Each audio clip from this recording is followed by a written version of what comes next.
নমস্কার সবাইকে, আমি ডায়েটিশিয়ান শিউলি। আজকে আমি আপনাদেরকে নিয়ে এলাম আমার ডায়েট কিচেনে। আজকে আপনারা দেখতে পাচ্ছেন এখানে আমি আলমন্ড রেখেছি, মানে আজকে আমি দেখাবো আলমন্ড মিল্ক কিভাবে বাড়িতে প্রসেস করতে হয়।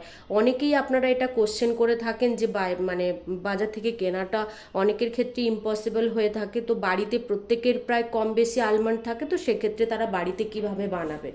এখানে আমি খোসা সমেত আলমন্ড নিয়েছি প্রায় 15 পিসেস, যার মধ্যে এনার্জি থাকে 104 কিলো ক্যালোরি এবং প্রোটিন থাকে 3.1 গ্রাম।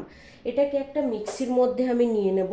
আপনারা চাইলে এটা সারা রাত ভেজানো, ওভারনাইট সোকড করা ছিল, বা 3 থেকে 4 আওয়ার্স ভেজানো থাকলে এটা পুরোটাই সোকড হয়ে যায়। আপনারা খোসা সমেতও দিতে পারেন, আবার খোসা ছাড়িয়েও দিতে পারেন। আর এর মধ্যে আমি অল্প পরিমাণে একটু জল দিয়ে দেব, দিয়ে ভালো করে এটাকে আমি পেস্ট করে নেব। পেস্ট করা হয়ে গেছে, এবার আমি এটাকে ভালো করে ছেঁকে নেব।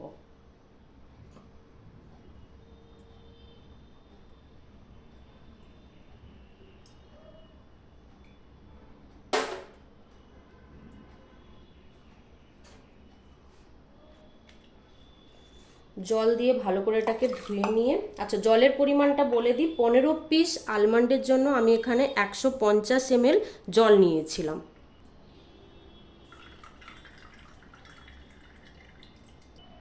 রেডি হয়ে গেল আলমন্ড মিল্ক। এবার বলে দিই কারা কারা এটা নিতে পারবেন।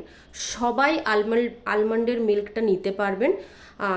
যারা বিশেষ করে যারা ল্যাকটোজ ইনটলারেন্স, মানে গরুর দুধ আপনারা খেতে পারেন না, ল্যাকটোজে ইনটলারেন্স থাকে, তারা এটা খুব ভালোভাবে নিতে পারবেন। এছাড়া পিসিওডি বা যাদের সুগার থাকে, ডায়াবেটিক পেশেন্ট বা এন্ডোমেট্রিয়াসিস এই টাইপের ডিজিজ যাদের থাকে, তারাও এই আলমন্ড মিল্কটা আপনারা স্মুদি বা ধরুন খই দিয়ে খেলেন, চিড়ে দিয়ে খেলেন, এইভাবে আপনারা খেতে পারবেন।